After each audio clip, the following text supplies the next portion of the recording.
ঝড়ের মাস বৈশাখ। এই বৈশাখের মতোই রবি ঠাকুরের জন্ম।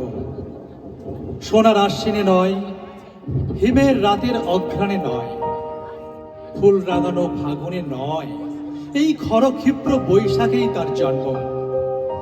এই খ্যাপা বৈশাখের গৈরিক তিলক দিয়েই সাজানো তার জন্মদিনের ললাট। বৈশাখে প্রকৃতির নতুন জন্ম, আমাদেরও নতুন জন্ম এই বৈশাখে। 25শে বৈশাখে রবি ঠাকুরের জন্মদিনে দেখতে হয় না ক্যালেন্ডার, জিজ্ঞেস করতে হয় না তারিখটা কবে। আগে থেকেই বুকের মধ্যে সাড়া ওঠে 25শে বৈশাখ আসছে, রবি ঠাকুরের জন্মদিন। বছরে একটা দিনের জন্য তারা নতুন হয়ে যায়।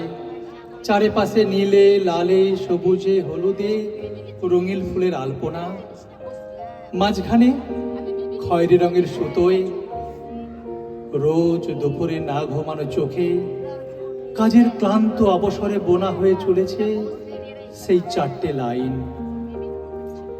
উদয়ের পথে শুনি কার বাণী, ভয় নাই ওরে ভয় নাই, নিঃশেষে প্রাণ যে করিবে দান, ক্ষয় নাই তার ক্ষয় নাই। শুধু কি সূচক আছে? না, বিদেশকে চোখের সামনে দৃষ্টান্ত করে রাখার আন্তর্জাতিকতা রবি ঠাকুরের। আমাদের সংস্কৃতিকে মাটির কাছাকাছি এগিয়ে নিয়ে যাওয়ার সংকল্পে রবি ঠাকুর। আমাদের সভ্যতাকে দানবের হাত থেকে ছিনিয়ে নেওয়ার সংগ্রামে রবি ঠাকুর। আকাশে মাটিতে মনে এত যে বৃষ্টি পড়ে, তার ছন্দ রবি ঠাকুরের। এত যে ফুল ফোটে, তার গন্ধ রবি ঠাকুরের।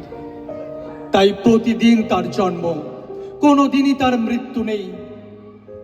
কালের কালা পাহাড় এসে কোনোদিন যদি ভারতবর্ষ থেকে সমস্ত ঠাকুরের পুজোর প্রদীপ নিভে দিয়ে যায়, তবু একটি ঠাকুরের বেদি চিরকাল থাকবে মাটির সঙ্গে গাঁথা। কোন ঠাকুর? রবি ঠাকুর, আমাদের রবি ঠাকুর।